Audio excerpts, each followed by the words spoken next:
दोस्तों, एक बार की बात है। एक गांव में साधु रहते थे। वे साधु एक दिन वन के रास्ते अपने कुटिया में जा रहे थे। दोस्तों, वन में अपने कुटिया की ओर जाने के लिए उन्हें बाजार से गुजरना पड़ा, क्योंकि वन के रास्ते जाने से बाजार सबसे पहले पड़ता था। दोस्तों, बाजार में से गुजरते हुए उनकी नज़र आम बेचने वाले पे पड़ी। दोस्तों, आम को देखकर साधु की इच्छा आम खाने की हुई। दोस्तों, साधु ने उस आम बेचने वाले के पास जाकर आम की कीमत पूछी, लेकिन साधु के पास फिलहाल आम खरीदने के पैसे नहीं थे। उन्होंने अपने आम खाने की इच्छा को ठुकराते हुए वन में अपनी कुटिया की ओर बढ़ने का फैसला किया। दोस्तों, साधु अब वन की ओर जाने लगे। कुछ देर बाद वे अपनी कुटिया में पहुंच गए। दोस्तों, अभी भी साधु के मन में खाने की इच्छा जीवित थी। इसके बार बार आम को ही विचार कर रहे थे। दोस्तों, आम खाने की इच्छा की वजह से साधु रात भर सो भी नहीं पाए। दोस्तों, वे अगली सुबह जगे और उन्होंने तय किया कि अब मैं आज आम खरीदूंगा। दोस्तों, उन्होंने सोचा कि मैं वन से सूखी लकड़ियों को इकट्ठा करूंगा और उन्हें बेचकर आम खरीदूंगा।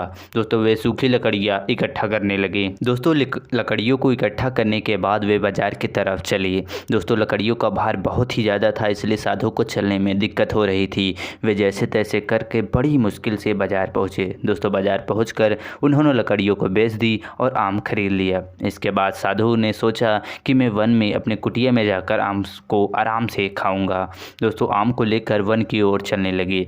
दोस्तों, रास्ते में उन्होंने सोचा कि आज मुझे आम खाने की इच्छा हुई, कल कोई दूसरी इच्छा होगी। मुझे अपनी इस आम खाने की इच्छा की वजह से आज मुझे दुख होना पड़ा।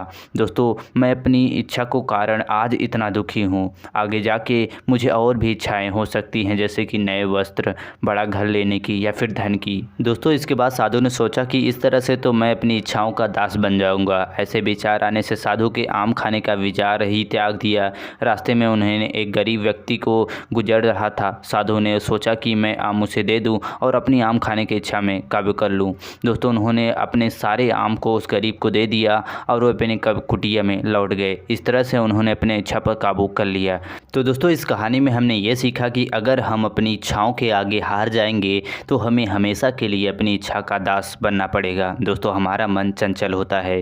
दोस्तों, मन में हमेशा कोई ना कोई इच्छा उत्पन्न होती रहती है और हम उन इच्छाओं को पूरा करने के लिए कुछ भी करने के लिए तैयार हो जाते हैं।